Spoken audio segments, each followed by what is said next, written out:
37절이에요. 6장 37절.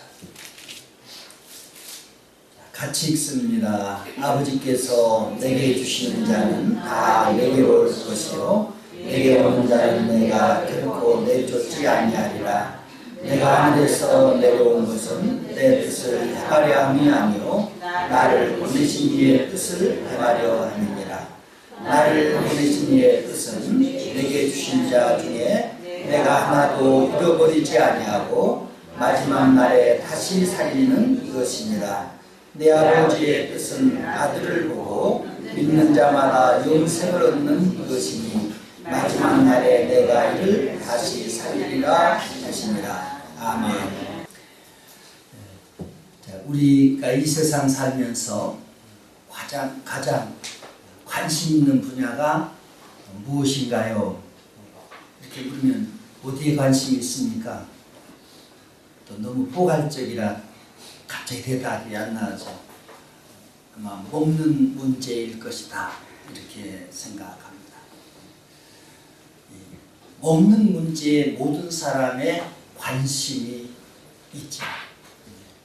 사람이 태어나면서 아기가 엥 하면서 웁니다.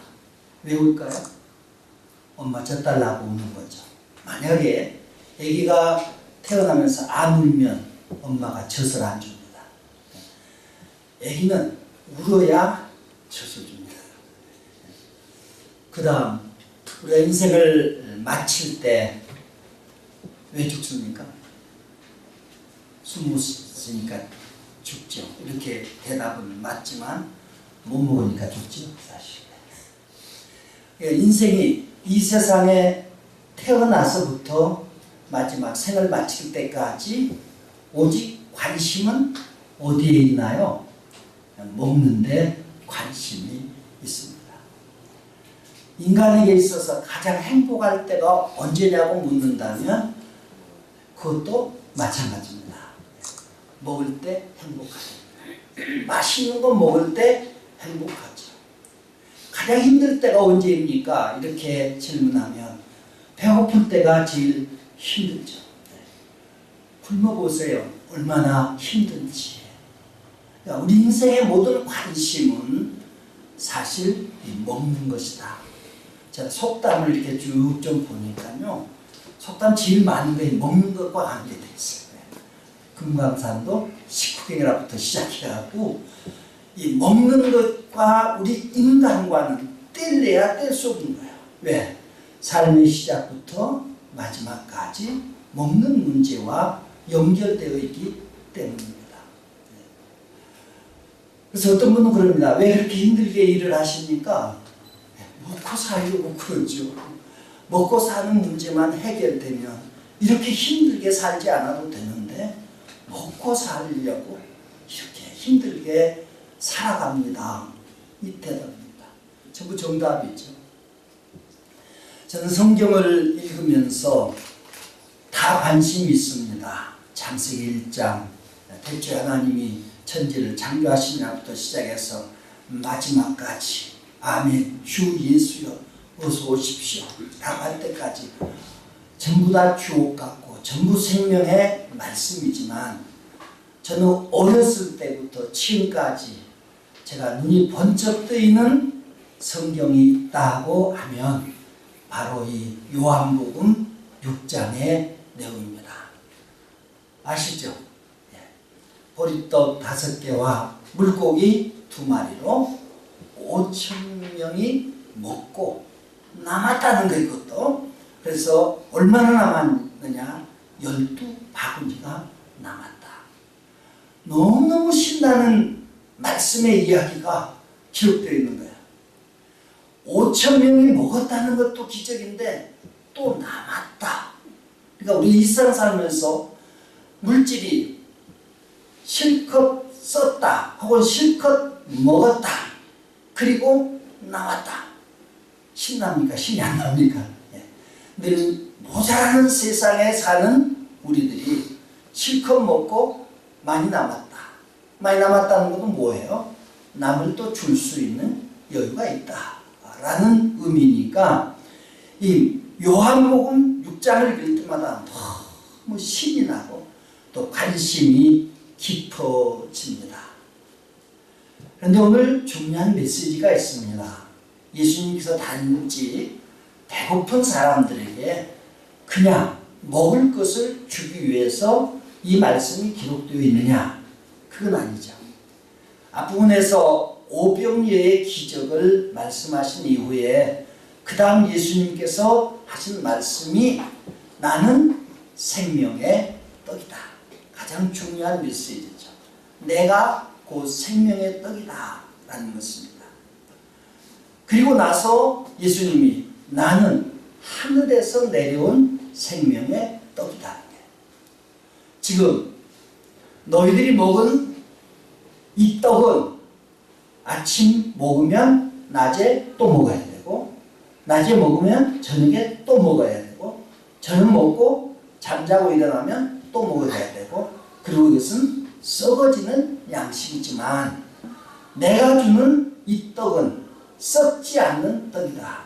영원한 떡이다. 영원한 생명이다. 이렇게 예수님께서 말씀해 주십니다. 하늘 떡은 영원하고 세상의 떡은 잠시 후에 없어지는 것이다. 그리고 예수님은 곧 이 생명을 살리는 떡이다. 이렇게 말씀합니다. 그래서 예수님은 생명의 떡이기 때문에 우리에게 영원한 소망이 된다는 거예요. 썩어질 것을 바라고 사는 사람이 아니라 썩지 아니할 것을 바라고 사니까, 아니 생명의 떡을 먹고 사는 우리가 얼마나 행복합니까? 오늘 새소망의 모든 성도들은 행복한 줄 믿습니다. 하늘 떡을 먹고 사니, 썩지 않는 떡을 먹고 사니 얼마나 행복합니까?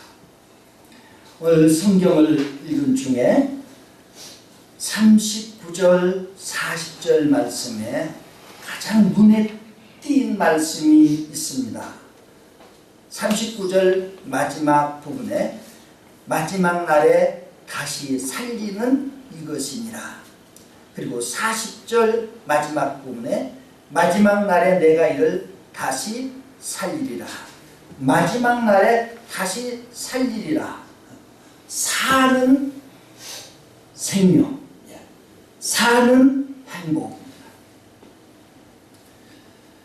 우리가 이 세상 살아가면서 가장 비극적인 이야기를 알아보면 무슨 이야기일까요?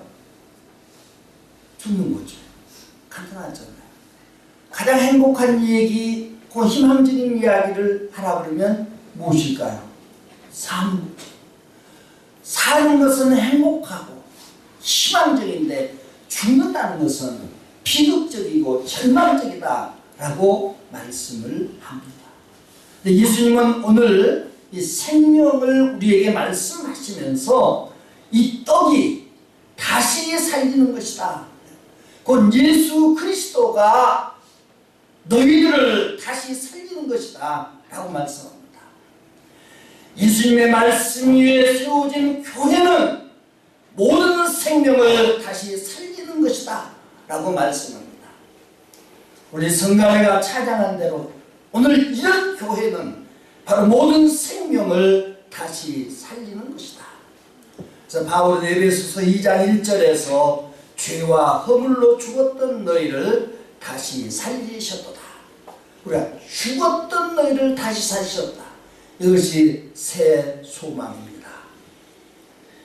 우리는 모두 아담 안에서 죽었습니다. 이미 죄와 허물로 죽었습니다. 여러분과 제가 죽었습니다. 그런데 그리스도 안에서 다시 살아났습니다. 그래서 교회는 뭐 하는 것이냐? 인생을 다시 살리는 것이다. 죄로 죽었던 인생을 살리는 것이다. 허물로 죽었던 인생을 살리는 것이다. 그래서 어떻게 보면 교회는 재생센터 혹은 재활용센터, 이게 맞는 겁니다. 우리는 다 쓸모없는 인간입니다. 왜? 죽었으니까. 세상에 아무리 사랑하는 사람도, 아니 똑똑한 사람도 좋은 사람도 딱 죽으면 어떻게 되나요? 그때부터는 사랑하는 가족들과 딱 결별을 시킵니다. 공동묘지 가기 전에 어디로 결별시킵니까? 영안실로 딱 결별시켜서 그때부터는 아무리 사랑하는 이라도 볼 수 없지 않습니까? 그리고 3일이 지나면 어떻게 되나요? 아무리 사랑하는 사람도 이별을 해서 공동묘지에 가야 되는 거 아닙니까? 우리가 그렇게 죽었던 사람이라는 거예요. 그러니까 쓸모없는 사람, 버려진 사람이라는 거죠. 공동묘지에 묻어야 되는 사람인데 예수 그리스도를 통해서 다시 살았다. 예수 그리스도가 너희를 다시 살리셨다. 이것이 새 소망입니다. 우리에게 새로운 소망, 다시 산다는 것은 새로운 소망을 준다는 말씀입니다. 저는 성경 다 깊이 있게 읽지만 유난히 요한복음을 깊이 있게 읽습니다. 거기 내용들이 우선 사랑하는 제자 요한이 썼기 때문에 깊이가 있지만은 하나님의 아들 되신 예수 그리스도에 대해서 자세히 기록되어 있기 때문에 이 요한복음을 저는 한 절 한 절 깊이 있게 읽습니다. 새 생명의 역사가 있기 때문에 그렇습니다. 근데 요한복음에 기적이 몇 가지 쭉 나타나는데요. 2장에서 11장까지는 기적이고 그 다음 부분들은 예수님께서 마지막 이제 십자가를 앞에 두고 사랑하는 제자들에게 모든 사람들에게 생명의 말씀을 주는 내용입니다. 2장에서 첫 번째 예수님께서 기적을 베푸셨는데요. 그 기적이 뭔지 아시죠? 가나 혼인잔치 집에 갔는데 포도주가 떨어졌습니다. 손님들을 대접해야 될 텐데 포도주가 없으니 어떻게 합니까? 근데 예수님께서 물로 포도주를 만들어서 사람들을 기쁘게 했습니다. 내용이 뭡니까? 변화라는 거죠. 새롭게 된다는 거죠. 변화는 새롭게 된다는 겁니다. 예수님은 우리를 변화시켜서 새로운 사람으로 만든 거예요. 쓸모없는 사람을, 별 볼 일 없는 사람을, 아무것도 아닌 사람을 새로운 사람으로 변화시켜서 위대하게 쓰임받게 한다는 것이 바로 성경의 진리입니다. 교회는 그렇습니다. 세상 사람들은 뭐라고 말할지 모르지만 재생의 길을 걷는 거 아닙니까? 정말 저 사람 꼭 죽어야 될 사람, 저 사람 꼭 감옥에 갈 사람, 저 사람 꼭 손가락질 받을 사람. 근데 그 사람이 새롭게 변화되어서 하나님의 위대한 사람으로 쓰임받는 것을 말씀합니다. 이게 기적입니다. 사람이 변화된다는 것이 쉽지는 않아요. 그런데 예수 안에서 변화됩니다. 할렐루야. 바로 교회는 이런 사람, 이런 변화시키는 역사입니다.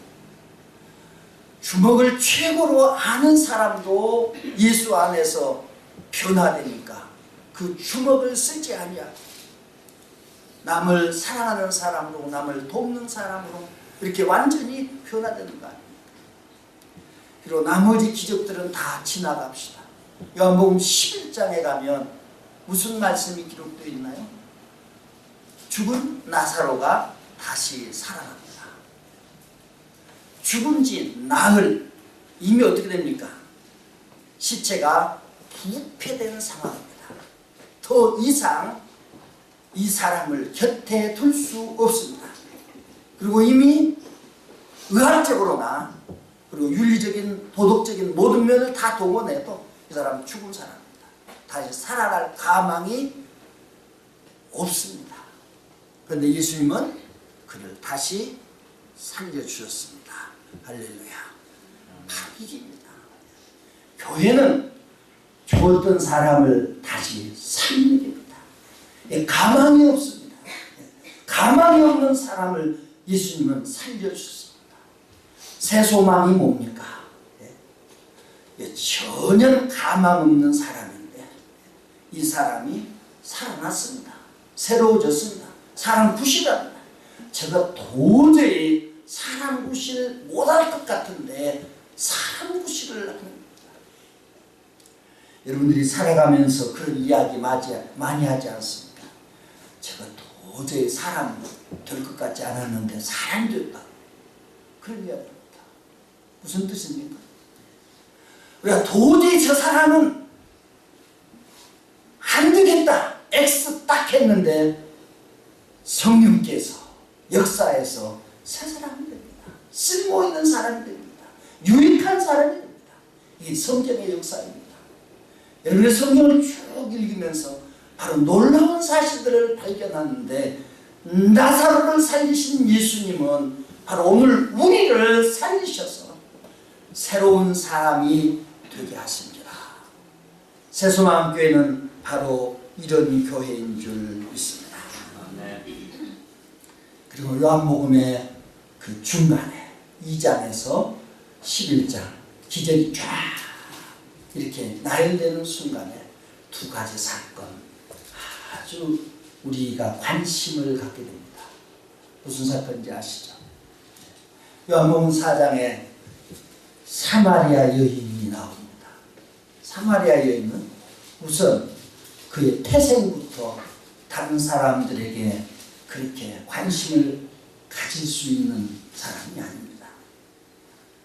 쉽게 말해서 요새 우리 다문화 가정 많습니다. 그리고 또 탈북 가신 분들도 많고 그런데 그분들이 써놓은 글들을 보면 우리가 회개할 부분이 참 많더라고요. 너무 무시를 받는다는 거예요. 대한민국이 좋은 집에 알고 왔는데 너무너무 무시한다는 거예요. 대한민국 사람들이. 이거 우리가 회개해야 될 부분인 것 같고, 장가도 못 가서 40대, 50대에서 장가도 못 간 사람 필리핀이나 베트남에서 데려와서 20대 새파란 여자하고 살면서 왜 또 그 사람들을 이렇게 무시하는 거야? 폭력해가. 이게 굉장히 문제거든요. 근데 이 사마리아 여인이 그런 부분입니다. 유대인들이 상종을 하지 않는 사람들이었으니까 얼마나 무시받는 사람이에요. 그런데다가 삶도 평탄하지 않은 거예요. 첫 번째 결혼했더니 그 남자가 또 속이고, 두 번째 결혼했더니 이 남자 또 속이고, 세 번째 결혼했더니 이 남자가 또 속이고. 제가 어떤 분하고 그런 얘기를 했는데 참 감례상에서는 한 말은 아니에요. 이 남자하고 몇 번 헤어지려고 했다는 거예요. 아이가 이제 대학을 졸업하고 군대를 갔는데 또 헤어질까 이렇게 생각을 했답니다. 근데 그 50대 여인인데요. 그분이 뭐라고 하는지 아세요? 그놈이 그 X요. 또 그놈이 그 X. 이렇게 이제 이야기를 하는 거예요. 그러니까 무슨 뜻입니까? 그 사람이고 그 사람이라는 거예요. 다 똑같다는 말 아니겠어요? 그러니까 이 사마리아 여인은 너무너무 많이 속은 거예요. 이 사람 좀 괜찮을까 생각했는데 그 사람 누구 사람이고, 이 사람은 좀 괜찮겠다 생각했는데 그 사람 누구 사람이고, 전부 그렇고 그런 사람이 한 번 속고 두 번 속고 세 번 속고 나면 어떤 생각 드신지 아시죠? 무슨 생각이에요? 사람 만나기도 싫고 말하기도 싫고 같이 밥 먹기도 싫고 완전히 다 싫은 거예요. 그래서 이 사마리아 여인은 은둔 생활을 했던 여인입니다. 남자들한테 배신당하고, 그리고 자기 출생지가 다른 사람들 보기에 무시받고, 얼마나 화나는 일이에요. 그런데 어떻습니까? 예수님을 만나서 기쁨을 되찾습니다. 너무너무 좋습니다. 이게 바로 새 생명입니다. 새 소망입니다. 할렐루야. 예수님 만나서 새롭게 춤을 추는 사람, 예수님 만나서 살맛 나는 세상 사는 사람, 바로 이것이죠. 예수님은 이 부분을 우리에게 말씀합니다. 그리고 또 한 가지, 사장을 건너뛰면 요한복음 8장에 무슨 말씀 기록되어 있는지 아시죠? 무슨 말씀이죠? 현장에서 가늠하다 잡힌 한 여인의 이야기가 나옵니다. 자, 이 사람은 현장에서 돌에 맞아 죽어야 된다. 살 가치도 없고 당시 율법으로 이 사람을 살릴 수가 없는 거예요. 그런데 어떻게 됩니까? 예수님을 만나는 그 순간 돌을 들고 전부 막 치려고 하는 그 사람들이 하나씩 둘씩 슬금슬금 다 도망가 버립니다. 그리고 마지막 자기와 예수님만 남습니다. 바로 이게입니다. 돌에 맞아 죽을 사람이 예수님을 만나서 새로운 삶을 살아가는 거예요. 자유와 기쁨으로. 제가 이제 글을 쓰면서 여기 주부에다 늘 푸른 50이라 그렇게 했는데, 제가 오늘 주부 뒷번에도 그런 글을 이제 썼습니다. 오늘 제가 여러분에게 이제 마지막으로 글을 썼습니다. 다음 주부터 우리 이제 황 목사님이 글을 쓸 겁니다. 그리고 예배도 다 인도하고 여러분에게 오늘 마지막 설교이고 또 글도 마지막 씁니다. 네. 자, 늘 푸른 50은 제가 만든 것이 아니고 우리 교회가 성사동 403의 12번지가 그 전에 길로 할 때 늘 푸른 50 그 길이었습니다. 근데 지금은 고향대로 139번 길 56이죠. 네, 바꾸셨는데요. 그때 그 길이 너무 가슴에 와 닿은 거예요. 저는 50이란 글은 7보다 대개 사람들이 7자를 좋아하고 그 다음에 50이란 글은 잘 모릅니다. 성경만 아는 사람이 50을 더 좋아합니다. 7자는 뭐 우리가 흔히 말하는 뭐 럭키 세븐 하면서 행운의 숫자라 이렇게 하지만 50은 그보다 훨씬 깊습니다. 뭡니까? 희년이거든요. 희년. 희년이 뭔지 아시죠? 50년이 되면 노예도 자유합니다. 자, 집으로 돌아가라. 그리고 빚을 뭐 1억을 졌든 10억을 졌든 100억을 졌든 상관없습니다. 그거 다 탕감받습니다. 그러면 얼마나 좋은 날입니까? 자유, 기쁨, 해방, 뭐 이 모든 것을 다 누리는 숫자가 50. 그래서 유대인들은 50을 무척 기다립니다. 자유하니까. 우리 교회가 이런 교회가 되기를, 죄에서 자유, 세상의 속박으로부터 자유, 나를 감싸고 있는 모든 아픔으로부터의 자유. 정말 이랬던 기쁨을 되찾는 이것보다 더 행복한 것이 어디 있는가? 사람들이 모두 다 침묵하게 되고 우울해하고, 요새 우울증 환자들도 굉장히 늘어나는데 왜 그럴까요? 근심, 걱정, 무거운 힘들 때문에 그렇게 되는 거죠. 근데 50은 자유해라, 행복해라. 어디서? 예수 안에서. 예수님을 만나서 자유하고, 예수님을 만나서 행복하고, 예수님을 만나서 기뻐하고, 이것이 바로 50이다. 그래서 50이다. 늘 푸르는, 아마 우리 모든 사람들이 다 좋아하는 글자라고 하면 늘 푸르네요. 우선 시력에 제일 좋은 게 뭔지 아시죠? 무슨 색깔인지 다 아시죠? 푸른 색깔입니다. 혹시 시력이 안 좋은 분들은 푸른 색깔을 부지런히 보면 시력이 좋아집니다.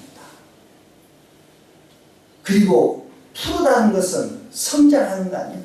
사람이 성장하면 행복한데 성장하지 않으면 행복하지 않습니다. 아이를 낳았는데 이게 1년마다 막 5cm씩 10cm씩 복축 이렇게 크면 얼마나 좋습니까? 1년이 가도 2년이 가도 3년이 가도 크지도 않고 땅에 딱 앉아있으면 이 부모는 어떻게 해야 될까요? 가슴을 치죠. 뭐 어떻게 해야 될까요? 성장한다는 것보다 좋은 것입니다. 공부를 시켰더니 1년 다르고 2년 다르고 3년 다르고 와, 예? 지식의 성장이 막 되고 영적인 성장은 어떻습니까? 예? 신앙생활 한 1년 하고 2년 하고 3년 하고 하는데 영적으로 막 성장하기 시작하는 거예요. 얼마나 좋습니까?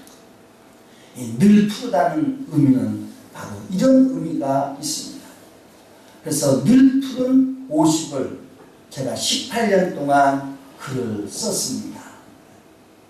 어떻게 보면 일주일 내내 이 제목을 어디서 가져올 것인가, 소재는 어디서 가져올 것인가 라면서 고민했던 글인데, 뭐 제가 은퇴할 때 책을 하나 냈으면 좋겠다 그러는데 제가 부족한 것 같아서 좀 어려울 것 같습니다. 오늘 되게 마지막 글을 쓰면서 나름대로 애를 썼거든요. 근데 딱 보니까 토시가 하나 또 틀린 거예요. 중간쯤 가면 사무엘은 온 이스라엘을 백성들과 함께, 이게 말이 안 되잖아요. 사무엘은 온 이스라엘 백성들과 함께, 을이 빠졌어야 되는데 을이 딱 들어가니까 그냥 말이 이상하게 되는 거예요. 이게 몇 번 읽은지 모릅니다. 그런데도 토시가 틀릴 때가 많고, 어떤 내용 전개가 제대로 됐는가 수없이 검토해도 내용 전개가 제대로 못 될 때가 있고, 참 어려운 글입니다. 남에게 글을 써서 내보인다는 것은, 그리고 오늘 우리에게 꼭 필요한 글들을 쓴다는 것은 얼마나 어려운지 모릅니다. 18년 동안 썼는데 제가 은퇴한 이후에 다시 한번 정리를 해가지고 꼭 필요하면 책을 몇 권 만들어서 저에게 좀 지인들에게 꼭 필요한 분들에게만 드릴까. 그 속에는 온갖 생각들이, 온갖 글들이 다 있기 때문에 그렇습니다. 근데 내용은 딱 그것입니다. 늘 푸른 50에 합당하냐 합당하지 않느냐 이거죠. 정말 다른 사람들에게 늘 푸른 희망을 줄 수 있느냐, 그리고 믿음이 성장하는데 얼마나 더 도움이 될 수 있느냐는 거죠. 그리고 이 글을 읽는 동안 기쁨이 있어야 되고 자유가 있어야 되고 행복해야 되는데 그런 글들을 쓸 수 있느냐, 참 어려웠습니다. 그래도 나름대로 짜가면서 애를 썼던 것인데, 혹시 여러분들에게 글이 안 가면 우리 손자들이 할아버지 글 쓴 거 잘 정리해 가지고 우리들한테 하나씩 남겨주세요 하는 소원이 있어서 해보려고 합니다. 은퇴한 이후에 제가 잘 아는 문인이 한 분 있습니다. 저보다 나이는 한 살인데 이화여 때 다니면서 신춘문예 당선을 해서 그것으로 대학을 졸업하고 상당한 힘을 얻었던 분인데 지금 저 김포에서 노년을 보내고 있습니다. 제가 정리가 되면 가서 교정을 좀 맡길까 그런 생각도 하고 있습니다. 아무쪼록 오늘 말씀을 읽으면서 우리가 이 새 소망, 오직 새 소망, 저는 그것뿐입니다. 여러분들이 새 소망, 오늘 또 새 소망, 내일 또 새 소망. 희망을 잃어버리면 안 됩니다. 아까도 우리 여장모님하고 잠시 대화를 했는데 장모님께서 철로 역정을 또 읽으셨다 그러더라고요. 그래서 저도 철로 역정을 자주 읽습니다. 읽고 나서 또 읽고, 읽고 나서 또 읽고. 왜요? 성경도 재미있지만 철로 역정을 읽으면 빠져들어가거든요.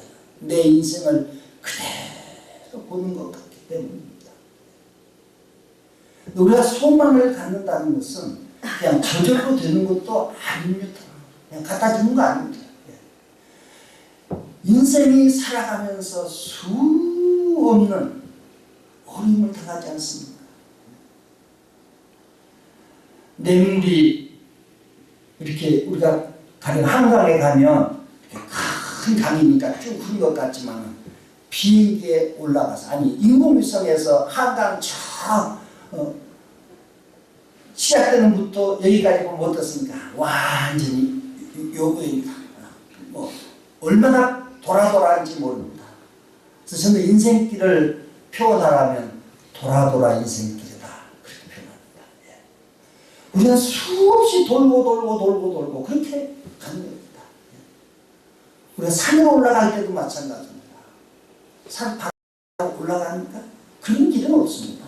산도 이렇게 해서 정상을 올라가는 겁니다. 예. 우리가 강을 보고 산을 보고 매일 접하는 거 아닙니까? 그 속에서 하나님은 무엇을 우리에게 교훈하느냐 하면 인생길은 돌아 인생길이다. 예. 어떨 때는 슬퍼서 그 슬픔을 억제할 수 없는 그런 때가 있습니다. 어떨 때는 너무 아파서 잠을 잘 수 없습니다. 그럴 때도 있습니다. 어떨 때는 너무 괴로워서 정말 가슴을 붙잡고 통곡해야 될 때도 한두 번이 아닙니다. 네. 그러나 어떨 때는 또 좋은 일도 있죠. 기쁘고 즐겁고 맛있게 음식 먹고 삶의 최고의 정점에 이럴 때도 없는 건 아닙니다. 그것이 인생이라는 거죠. 그런데 그 많은 과정을 가면서 우리가 딱 철의 여정에서 한 가지 핵심이 있습니다. 그건 소망이라고 하는 친구였습니다. 이 존 번연이 사실 평신도였고 이 글을 쓴 것도 감옥에서 글을 쓴 거 아닙니까? 그러니까 최악의 상황에서 글을 쓴 겁니다. 그리고 그는 아버지로부터 가난보다 더 무서운 땜장이를 물려받은 거예요. 그럼 땜장이가 쉬운 일이 아니잖아요. 직업도 그렇고 가정 형편도 그렇고 사는 것도 그렇고 전부 다 최악의 상황에서 인생의 무거운 힘을 지고 저 천성을 향해서 가는데 때로는 언덕을 올라가다가 대굴대굴 굴러버릴 때도 있고 좁은 문을 들어갈 수가 없어서 힘들어할 때도 많이 있고 때로는 사자가 으르렁거리고 때로는 사람들이 와서 유혹을 합니다. 그러니까 뭐하냐? 쉽게 말해서 교회가 뭐하냐? 놀러 가야지. 지금 등산 가야지. 낚시하러 가야지. 뭐야? 이렇게 하면서 유혹하는 일도 많고 그런데 그럴 때마다 누가 저 천국까지 인도해 줍니까? 친구. 어떤 친구? 소망의 친구입니다. 소망.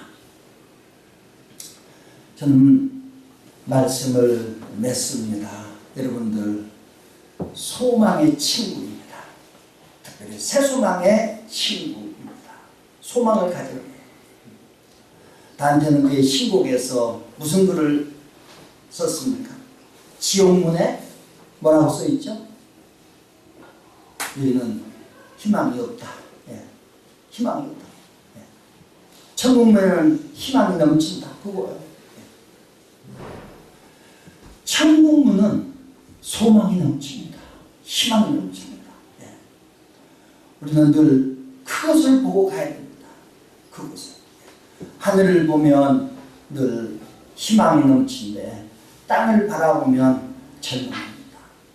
여러분은 너무 땅을 바라보지 마십시오. 물론 땅에 살아야 되니까 땅을 안 바라볼 수는 없겠죠.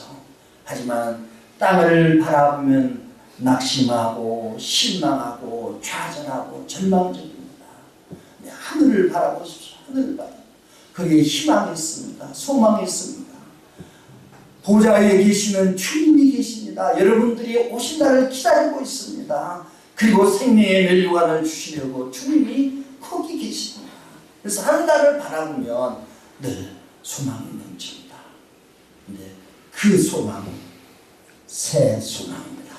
새 하늘과 새 땅을 바라보면서 소망이 넘치는 삶을 한평생 살아가시다가 주님 앞에 이르러서 생명의 밀류관 받았으면 새 소망의 성도들 되기를 주의 이름으로 축원합니다. 기도하십시다. 하나님 감사합니다. 오늘도 우리 새소망교회 18년 여기까지 인도하신 하나님 감사드립니다. 하나님의 사랑이었습니다. 은혜였습니다. 도움이었습니다. 이 모든 은혜 저희들이 잊지 아니하고 늘 감사하며 살게 하옵소서. 저 하늘의 새 소망을 우리에게 주심을 감사합니다. 땅의 것으로 낙심하고 좌절할 때 눈을 들어 하늘을 보게 하시고 거기 계시는 영광의 주님을 바라보면서 믿음으로 승리하는 새소망의 식구들 다 되게 하여 주옵소서. 예수님의 이름으로 기도드립니다. 아멘. 이제는 우리 주 예수 그리스도의 은혜와 하나님의 크신 사랑과 성령의 교제하심이 설립 18주년을 맞이해서 여기까지 인도하신 하나님의 그 크신 사랑과 은혜에 감격하며 하나님 앞에 영광 돌린 모든 성도들, 그 가정과 직장과 사업 그리고 자녀들 위해 이제로부터 영원토록 함께 있을지어다. 아멘.